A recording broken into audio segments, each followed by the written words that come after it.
of rent control, I want to go ahead. I have this video here from More Perfect Union, which they cover pretty great things. But they did cover this recently. Rent control explained, debunking your landlord's myths. So let me go ahead and get this started. Sure. All this time, final notice, pay rent or vacate. My husband was sick. We had 7 wonderful years, together, but he got cancer, and it spread it from his back to his lung, and he passed away from 4th stage lung cancer. I lost my best friend. When he passed away, all income ceased. The landlord came and told me, with no sympathy, you got to get out. You don't have if you can't pay, you got to go. I put all my stuff in storage. I had no place to go. I actually asked strangers where I was working, could I live with you guys? And I was homeless for 2.5 years. I was homeless. Just want to chime in here for a second, JB, because what she's discussing here, it happens. It happens to people where they have a spouse and one of the spouse pass away, and they're the one stuck with the mortgage or stuck with paying the rent. It's a big difference when you go from 2 income to like 1 income. And notice she said that she ended up becoming homeless. She asked her coworkers if she could live with them. And I just want to point that out because that takes a lot of integrity and humility to go to your coworkers and ask them if you can live with them. That is not something that is easy to do.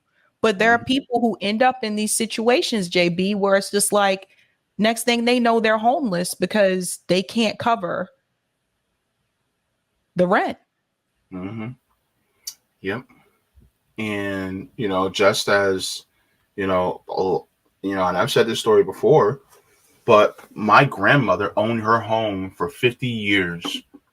And because of her being late on paying her taxes, somehow, some way in the state of New Jersey, some guy came in, paid her taxes, and then he was able to get the deed to her house and then gave her weeks to get out of the house while my grandfather was bedridden. And now he's probably renting out the house.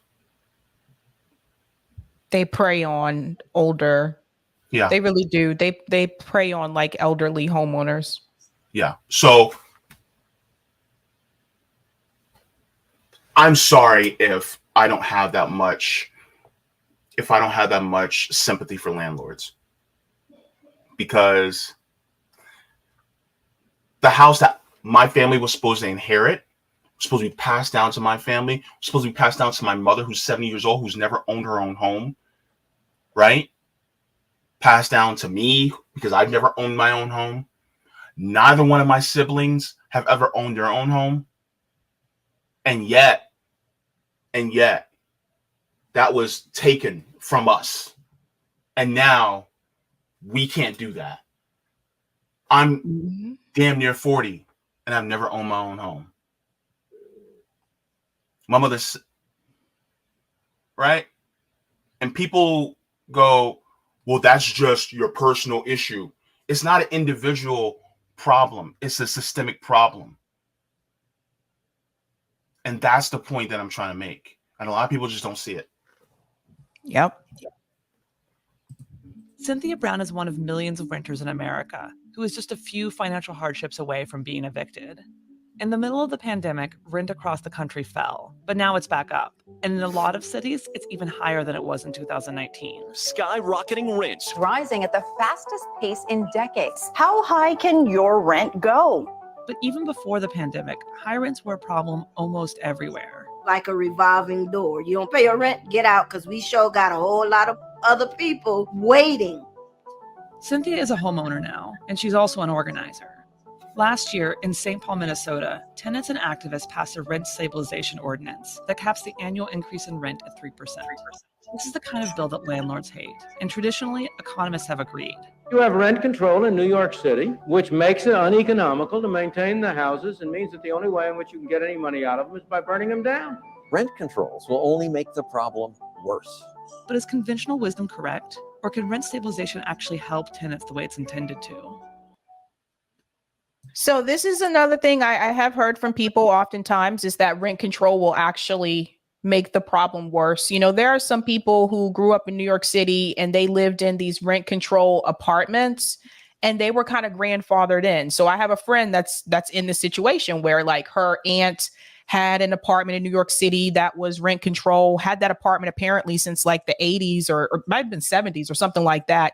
And so that apartment stayed in the family. So they always make sure that somebody in the family lives there at some point or another so they can keep that because it was grandfathered in. Boston had rent control until the 90s. That was when they removed it here and they said, oh, well, prices aren't going up, so we're going to get rid of rent control. And I think, you know, it's something to be said because it's one thing not to have rent control, but it's another thing not to have rent stabilization, which again, it means the landlords can increase the rent as much as they want. And it is that way here in Boston. There's an update to that though, but it is that way here in Boston. And a lot of people end up in these situations where the landlords were not supposed to increase the rent during the pandemic and they did it anyway. And so people were just like out out on the streets. Like it just, all this money is going to the banks. Like they're the ones that are staying rich, you know, like the landlord. Yes, they get their cut and then they pay the property taxes or whatever that they need to pay on that building. But the banks continue to profit. Yeah. And the banks are the ones that, you know, and by banks, it's not just the big banks, it's also the central banks too. They're the main enemies of this all. They're like the big boss. And they're the ones that really are perpetuating this horrible system. Yeah. And notice how they mentioned that rent decreased during the pandemic, right? So what that said to me, even when that happened here, I said, oh, wait a minute. You're decreasing the rent here from like $2,000 something to $1,000 something a month. So what that said to me, JB, is that they could have had it that way all along. And it was like that for over a year. So they could have kept it that way. Mm-hmm. Greed. This is the classroom for more perfect union. It's practically a miracle that this bill passed at all. Nationwide, there isn't a cap on how much a landlord can charge a renter. Many states actually have a ban on any kind of rent stabilization, and Minnesota is one of them. But St. Paul has a loophole. If residents can get enough signatures, a referendum can be put on the ballot. And the St. Paul residents that organizers spoke with wanted rent control. Our campaign started because we heard from low-wealth BIPOC renters that they were experiencing rent hikes that were displacing them from their homes. This is Trem Hong, the campaign manager for Keep St. Paul Home. And the question we would always get asked is, hey, is there any law that protects us from this? We have a minimum wage that says here's the bare minimum for workers, but is there any policy that says this is the bare minimum for renters? And before May 1st, 2022, there wasn't. The bill faced fierce opposition. A campaign called the Sensible Housing Ballot Committee raised $5 million from developers, over half of them from large corporate landlords, while the Keep St. Paul Home campaign raised a grand total of $380,000. The Think Twice St. Paul campaign, as it was called, created ads and literature that claimed that rent control would keep landlords from making improvements, leading to substandard housing, and that rent control can decrease housing stock, which is already very low in the Twin Cities. The Minnesota State Senate even went so far as to attempt to overturn the ordinance. This bill being debated here at the Capitol would not only overturn those votes, but ban other cities from enacting rent control. It blew my mind. I'm like, wait a minute. Can they do that? Tenants voiced their anger at the state attempting to cancel their vote. A lot of St. Paul residents and I spent a large chunk of our time in the heat wave, in below zero weather, talking to over 30,000 people. They wanted rent stabilization to pass in St. Paul. That is no mistake. That was not a coincidence, and that was not an accident. Step back from the brink and let the voters have a voice. We already voted. Ultimately, the ordinance passed and went into effect May 1st. the thing with money coming in from outside is that that money doesn't necessarily have the same impact as the trust and community that we had as a coalition, and it didn't have the same effect as actual conversations with people. Why has this issue turned out to be so important to voters in St. Paul? Largely because living in St. Paul, like many mid-sized cities in America, has gotten more expensive. After the 2008 foreclosure crisis, corporate and investor landlords bought single-family homes in Minneapolis. Hey, JB, it always goes back to the '08 housing crisis, doesn't it? Yup. It always goes back to it. Mm-hmm. Without fail. In poorer neighborhoods. Oh, go ahead. I'm sorry. No, I was saying without fail. And converted them to rentals. This was a trend that happened all over the country. This was BlackRock here, buying up these foreclosed homes and converting them into rentals. This is what they did during the '08 housing crisis. So again, it was more money again for a lot of these banks. Particularly in mid-sized cities like Detroit, New Orleans, Denver, and Austin. During that time, the gap in home ownership widened between white and black residents, and the rents in low-income communities went up. So while it was being touted again and again as one of the nicest, most affordable places to live, it was increasingly less so for black residents. You probably feel like you know this story already. It's gentrification. Affordable housing becomes unaffordable, upscale food halls and themed bars arrive. Some people think about gentrification as just investment. Like, well, gentrification is a good thing because we need investment. But the real factor of what makes it gentrification is the element of displacement that comes along with the investment. That's what gentrifies something. Danielle Swift and Tia Williams work at the Frogtown Neighborhood Association. Tia grew up in Frogtown and the nearby neighborhood called Rondo in St. Paul. It's kind of cliche to say it's a melting pot, but it does seem kind of like that. I had a bike and I used to go from my mom's house to my dad's house to my grandma's house. So for Tia, stories of displacement were part of the family history. In the early 20th century, when Tia's grandmother was a child, Rondo was a thriving black neighborhood. Of course, they called it a slum, right? But the resiliency of the black neighborhood creating something out of nothing has always been a story, and then it gets destroyed. In the late 1950s, the Rondo neighborhood was razed using eminent domain to make way for Interstate 94. This was a pattern happening all over the country. This was another example, JB, of building interstates through black neighborhoods. Mm-hmm. It's a common thing. Yeah, that's how they did it. As the federal government made way for the interstate system. In St. Paul, 600 black families lost their homes. They took my grandmother's house. Since then, there has not been another black family that lived in that home. When she drives past it, she says, that's where my bedroom window was. We used to have a festivity called Rondo Days every summer. And one of the most joyous parts about this event to me was waking up at 9 a.m. You could hear the drums from all over St. Paul. I took my daughters to Rondo Days. They're young. My then 4-year-old says, are these all my cousins? And we just fell out laughing because all she's seen was large groups of black people just greeting and loving and speaking. Tia and Danielle see the process of gentrification in Frogtown and Rondo as a reminder of what happened to Rondo decades ago. I don't think it is as violent as it was. It's very sneaky. It's a slow burn. Now it gives this impression that there's a choice that you can stay in your neighborhood or not. Rondo and Frogtown are now going through a new wave of displacement.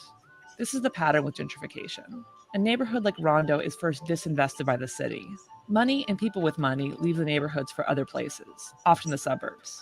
Less money goes to housing, to transit, and to schools. Once the neighborhood is economically abandoned, the city then reinvests to make it more attractive for developers and higher income residents. But they never want to invest in it while the people are there. Have you noticed that, JB? Yeah, but that's a part of because the people who are living there, they don't make enough because of their employment not giving them a living wage. So then things go down, things get depressed. And so then it loses, it goes down in value. It just becomes dilapidated until the point where the value of it is so low that it's like, okay, well, the city can just, repurpose it and then rebuild it into something for more higher incomes. And so then what happens to the people? Well, the people, they get, the rent start to increase and they get, bought out. So they can't even afford to live there anymore. Then guess what? People go there and move into the neighborhood who are higher income. And then they start building up, it with the new people instead of actually the people that has been there since the beginning. Yeah, it's like the people that grew up in that neighborhood don't get to reap the benefits of the revitalization. They have to move out because they can't afford to live there anymore. Greg Bruce says people also justify gentrification because it brings in diversity. Juice bar, CrossFit, people of all colors. LOL. Yo, real talk. I'm literally living in an area that's being gentrified right now. Once you see, there's a couple of staples, right? There's the Whole Foods, CrossFit, the juice bars, the spin cycle gyms, a brewery. Once you see one of those things pop up, get ready. Because that's it's heading in that direction. Oh, of course. Because I put it this way. When they do a massive rebuild of some type of infrastructure in a poor area, particularly a hood, that's when gentrification is coming. They spent millions of dollars and 28 months rebuilding and extending one of the roads right a block away from me. And now rents are now skyrocketing, and they were building it during the entire pandemic. And then they also built a gigantic, gaudy monstrosity, also known as the Millennium Mall, a few blocks away from me. And that mall has Bloomingdale's, Versace, Jimmy Choo, Macy's. It has all that, right? There is the Mercedes-Benz. There's the Aston Martin. There's all these luxury cars.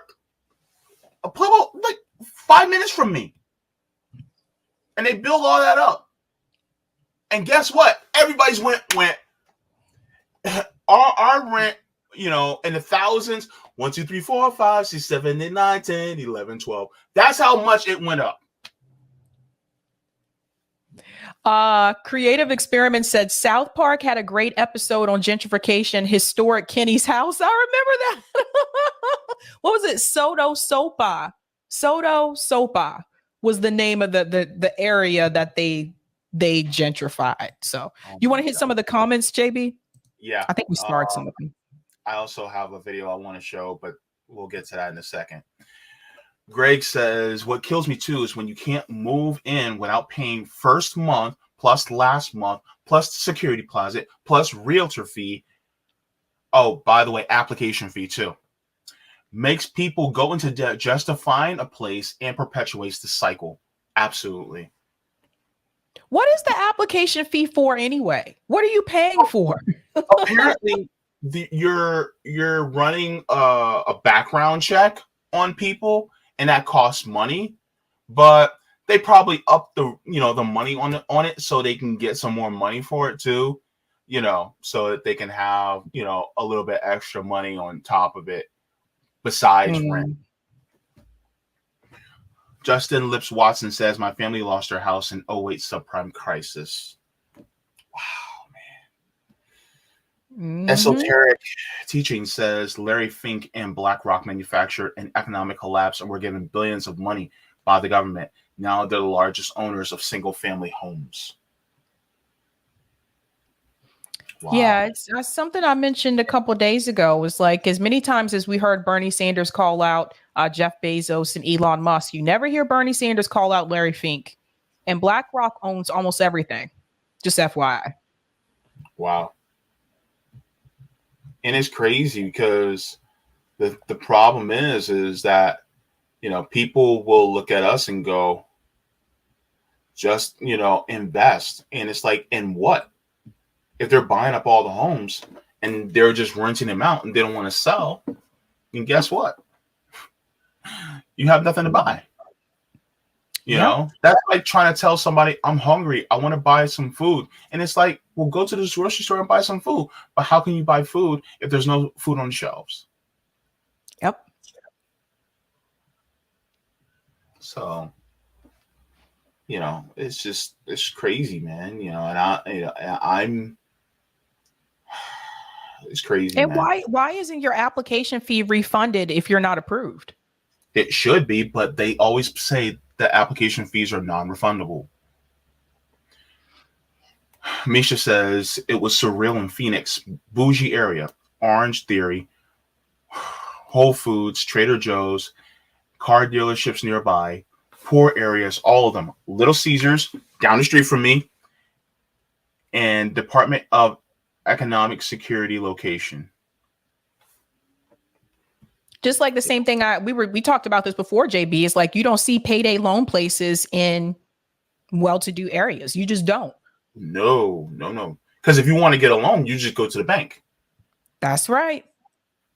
If That's you all if you come to Boston and you go to Roxbury, the Roxbury neighborhood, there's hardly any banks in Roxbury. Why? It's a predominantly Black neighborhood, although they're starting to gentrify there too. But that's just the reality. Yeah. People end up going to, you know what you will see though? A bunch of check cashing places and payday loan stores. So that's what they want you to do. They want you to go to the check cashing places, which is going to charge a fee. I went to one last month. I had to go to one last month, Savvy. And it's a block from me. That's how, that's how close it is. I had to go to a check cashing place. I could take my pick. And across from the check cashing place is the liquor store. That's the way it is. Lawrence Fishburne talked about this in Boys in the Hood. If you guys haven't seen Boys in the Hood, you have to watch Boys in the Hood. He talked about this. He talked about how, or his character talked about this. He said, why do you think in our neighborhood there's a liquor store, payday loan place? He said, why do you think they have all this on every corner in our neighborhood? Mm-hmm. Yeah. Because it is lucrative to be poor, to be around poor. Because the moment we get that paycheck, it goes right back out the house.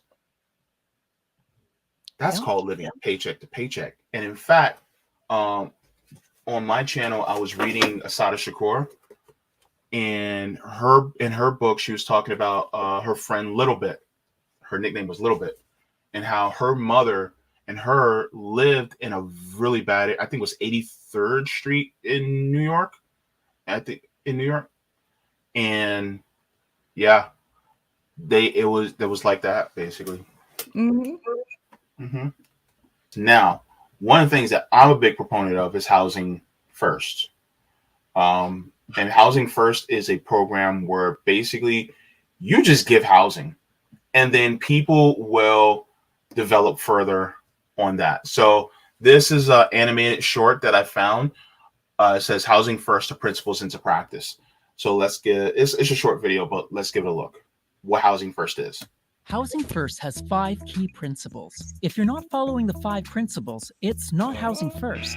Principle number 1, immediate access to housing with no housing readiness conditions. Participants meet with the support team once per week, but housing is not dependent on psychiatric treatment, abstinence, or other readiness conditions. So no abstinence, no readiness conditions, meaning, you know how a lot of these a lot of these different programs will say, oh, well, you need to get off of drugs first. You need to see psychiatric help first. You need to get a job. No. Give them housing first. Or you can't have kids either. Like you can't have children with you or the curfew. But really, we need to do the reverse. Give people housing and everything else will fall into place. Because that's the crazy part. And you know, it's funny. It occurred to me. Everybody has housing first in their life. Everybody's experienced it. When you were born, you were taken to a home that you were given. And so you grew up with a stable environment. And then as you grew, You had that stable environment, so therefore you were able to do all the things that you needed to do. Why are we reversing that for people who are homeless? Now, let me continue. I can't pause too much. When we say no housing readiness conditions, we mean none. Now, many participants stay housed in their first rental, but evictions happen. With the support team's help, it's an opportunity for learning, adjusting, and the immediate chance to try again. Research shows Housing First reduces emergency room visits, hospitalization, shelter use, detox services, and incarceration. There are no common indicators that predict who Housing First will and won't work for. So given its effectiveness, let's focus on Housing First, then let participants tell us the next step.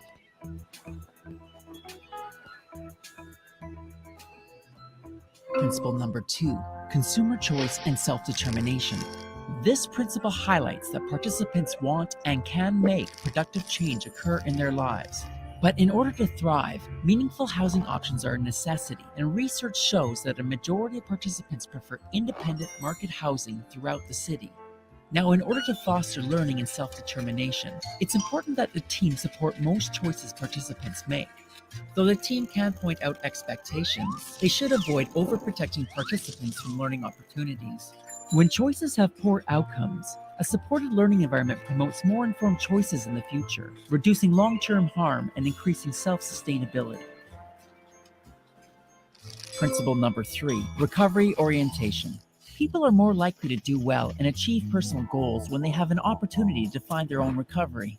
Housing First relies on supporting people as they work at their pace towards self-defined goals, whether it's treatment, returning to work, or reconnecting with family. The addition of peer workers on the support team addresses power dynamics, increases safety, and models hope for both participants and team members. Finally, so this piece right here really says a lot, because people do need to work at their own pace. We're so focused on people producing all the time to the point where if you're not producing, then to us, you lack value. And that is horrible. I'm sorry, go ahead, Sabs. I think it's good to meet people where they are. Yeah. And not say to them, same thing like when people go to church, like for the first time, it's like what they used to tell us, like when I grew up in the church, is just say, welcome people as they are, and give people time to like change. It's a similar thing. Like especially if someone's homeless, is like, I don't think you should expect them to make all these radical, or maybe not radical, but to make all these immediate changes when they've been living that way for so long. Sometimes you have to meet people where they are. Yeah, because you don't know how long they've been out there and how long they've been depending on this. And some may not work for maybe a year or two because they just don't have their bearing straight yet, Mm-hmm. By building, following, and reviewing strength-based recovery plans, the support team can spend less time managing crisis and more time on the steps that lead to the participants' goals for recovery. Principle number 4, individualized and person-driven supports. Now, support is meant to fit the participant, not the other way around. People are at the center of Housing First. Therefore, the support team provides appropriate team members, approach, and tools that help each individual with their goals. Whether that's grocery shopping, working, adopting a pet, finances, therapy, or engaging with new communities. By replacing complicated policies with flexible models and a can-do philosophy, the team helps participants reduce long-standing systemic barriers, thereby improving self-determination, choice, and quality of life.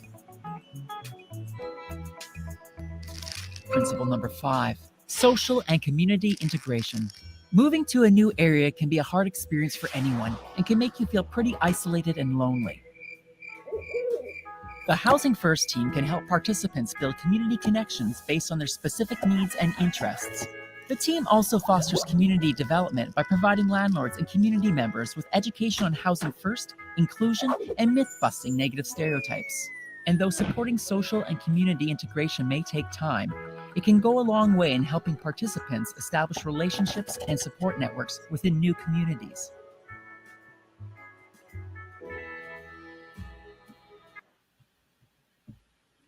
So that's pretty much Housing First. And And so I think that's very important, you know, and it's so important, you know. Yeah, it's like give them a place to live first, you know. Yeah.